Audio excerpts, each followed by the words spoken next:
Hey, what is up guys, MKBHD here, and the other day someone asked me like, hey, I know you probably get this a lot, but what's the best phone out there right now? Just the top dog, just recommend one.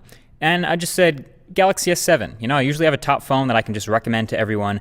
Nexus isn't for everyone, specs aren't for everyone, but you know, Galaxy S7 Edge, it's the go-to, right? Great screen, great camera, great battery life, it's fast, some fun features mixed in there, can't really go wrong, so yeah, I recommend that.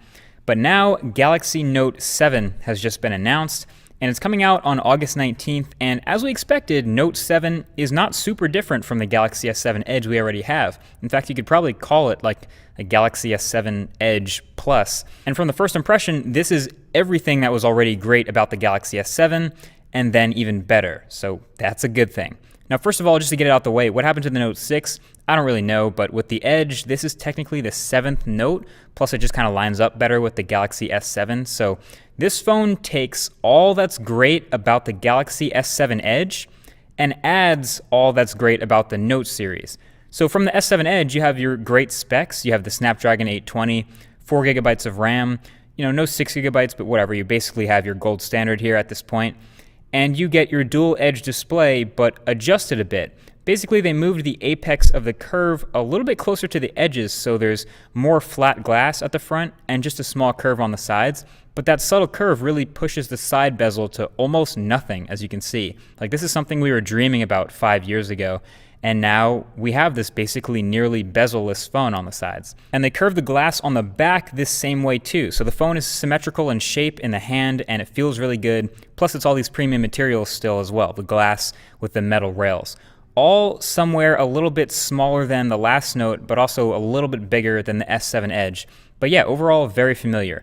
You also get the same exact camera from the Galaxy S7, the 12 megapixel f1.7 shooter with optical image stabilization and super quick autofocus. That's all still good, and I'm not even mad that it's not a new camera. This one is already extremely good at both photos and videos, and it might already be the best low light shooter in any smartphone, so I'll take that. And then you get the expandable microSD card storage up to 256 gigabytes. That's also from the Galaxy S7. And it's also now fully IP68 waterproof like the Galaxy S7, and even the stylus is waterproof too, so no need to worry about dropping it in water or even using it in the rain or anything like that. Now from the Note line, of course, you bring in the bigger size, so the bigger display. It's now your 5.7-inch Quad HD Samsung Super AMOLED display, and from first impressions, it's super lit.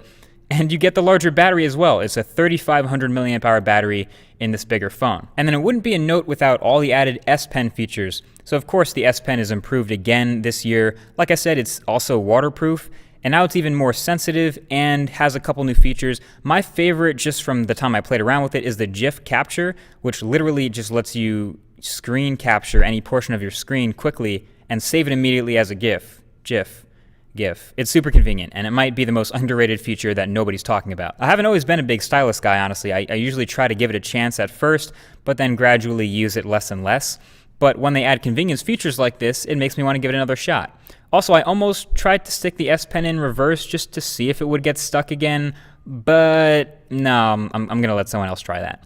Anyway, so you have this Frankenstein combination of the two best phones Samsung makes, plus a couple of extra features on top. Fast wireless charging is still here, and it works with this sort of a Motomod-like accessory where you snap on a battery back on the back of the phone and it wireless charges, so it doesn't even need any pins.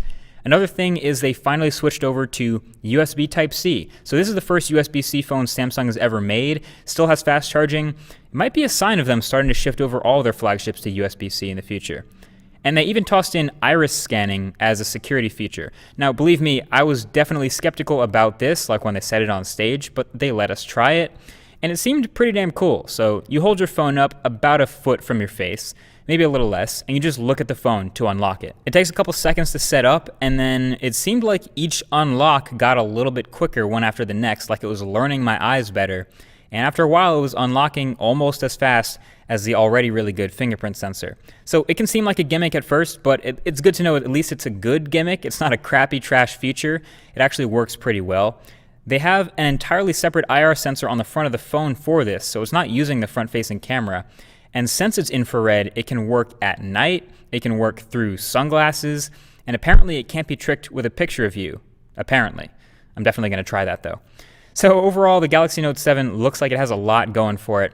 I think the stealthy black version might be my next phone, honestly, looking at it. Of course, there's also the new blue one with the gold sides, looks pretty cool. And then there's the silver and gold phones naturally as well, but there's something about a stealthy all black phone that draws me. The software experience is tuned up a bit again, as you would expect. And obviously, it's not like their skin's going anywhere. They've been consistent with this Samsung bright white and colorful UX over the past couple years.